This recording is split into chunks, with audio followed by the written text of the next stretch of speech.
Welcome back to Making Video Your Business. Today, I'm joined by my friend, Toby Martin. Toby has recently left his former employ. He was an estate agent in Bath, and he's now consulting about all things agency, all things rental, and all things visual.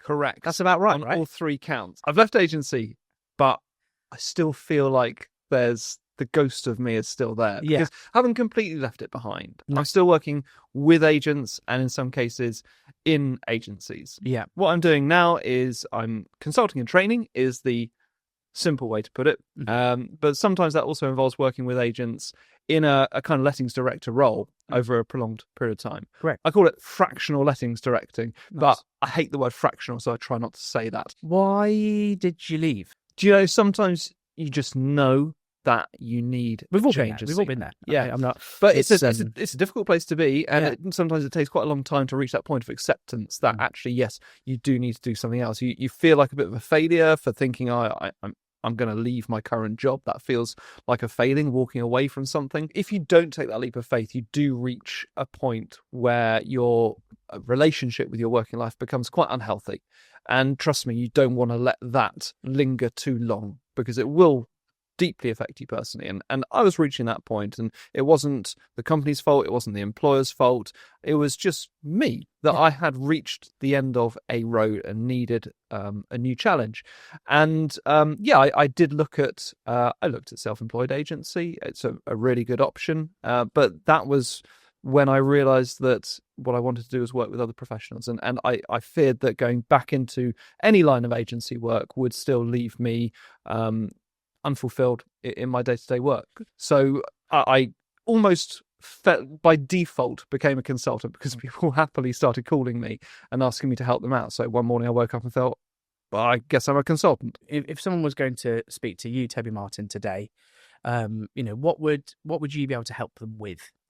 So a great many things, Chris. But let's start with my one of my key objectives, which is simply to help people grow their lettings businesses or start them, because there's a lot of agents who offer sales only across the whole industry, especially perhaps in the self-employed area where agents do tend to focus purely on sales. So I think there is a great fear of lettings. It's seen as the dark arts by those who aren't involved in it. So helping to demystify that and give people the confidence and the helping hand that they need to go into lettings, because it is worth doing for so many reasons. But the one key reason that I'll always throw at people is that unless you're a complete masochist and you want to be an estate agent forever until your last breath, at some point you're going to want an exit plan, you're going to want to sell your business, and having a lettings book is the most important thing when you come to sell your business, because that's where the value lies.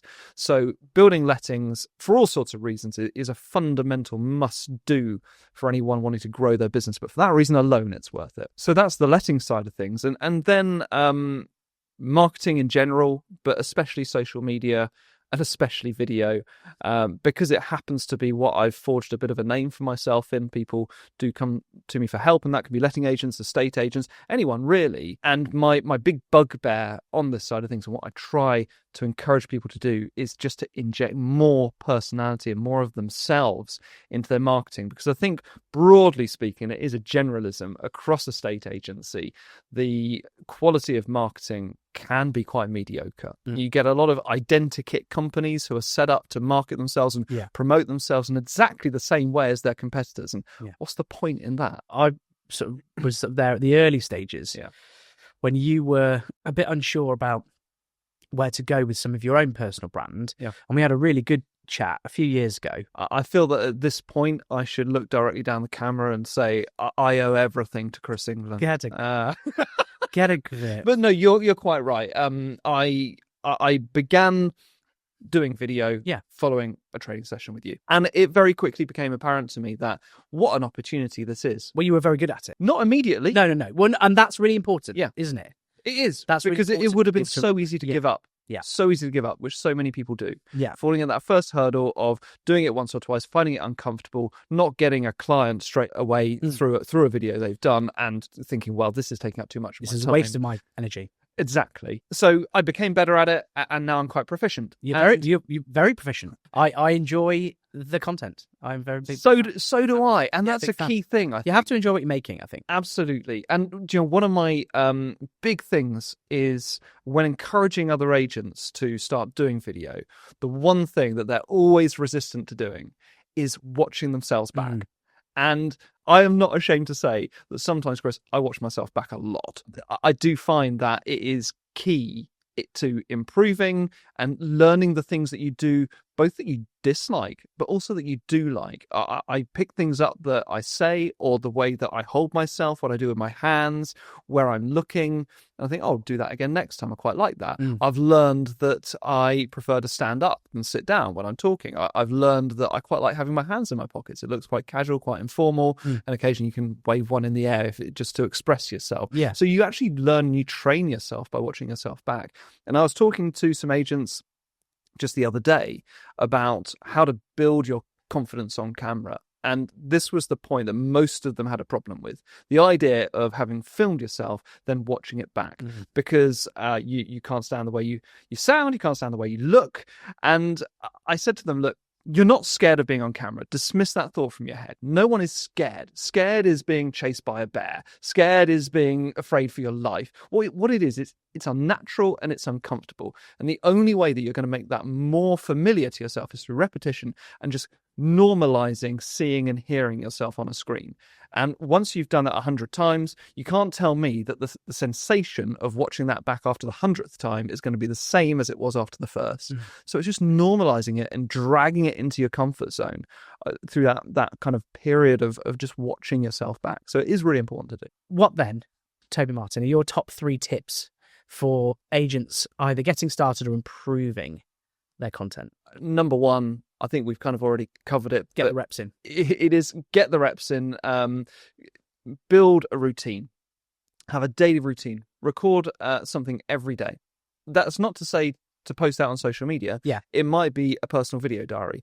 But that familiarity of just filming something every day, when it comes to actually filming content, you should do it in bulk to manage your time better. I agree. But that familiarity of just recording every day, it's like building up a muscle, to use the exercise analogy that you introduced a moment ago. You're wanting to build up that muscle, so do it on a daily basis. Number 2 would be commitment. So if you are just starting out on this, if you're feeling uncomfortable about that feeling of posting your video out there into the social media ether, then make a commitment today. Say 2 to 4 weeks down the line, circle a date in your diary when you're definitely going to post that video online, and don't miss that date. Spend those 2 to 4 weeks between now and then filming your daily video diary, just personal to you, building up that confidence, that familiarity of just holding your phone and filming yourself. But make that commitment of having literally in your diary a date circled that you're going to start posting online, because that gives you something to work towards. But then number 3, and especially for agents who are already doing some kind of video content and putting it out there on social media, is to just extract as much from every single video as you possibly can. You will get frustrated if all you're doing is posting every video out onto your Facebook page, because engagement will probably take a long time to build up. It will be a very slow process and you might lose faith somewhere along the line. Every video that you do should carry some kind of purpose. It should help to educate or inform or entertain. It should carry value to the viewer. So if you filmed something that is genuinely informative, send it out to your whole CRM. If it has a nugget of information about a piece of legislation or an important do or don't for selling your property, then send it out to your CRM. Share that video as far and wide as you possibly can. Put it on your blog, or even better, if it's educational, build a knowledge hub on your website that is just packed with all of this educational content. If it's about your community, put it onto Facebook community pages. Share it directly with that audience.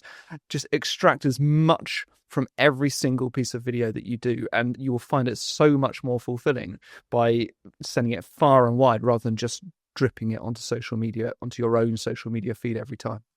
Great tips. I like the knowledge hub. Yeah, absolutely. Yeah.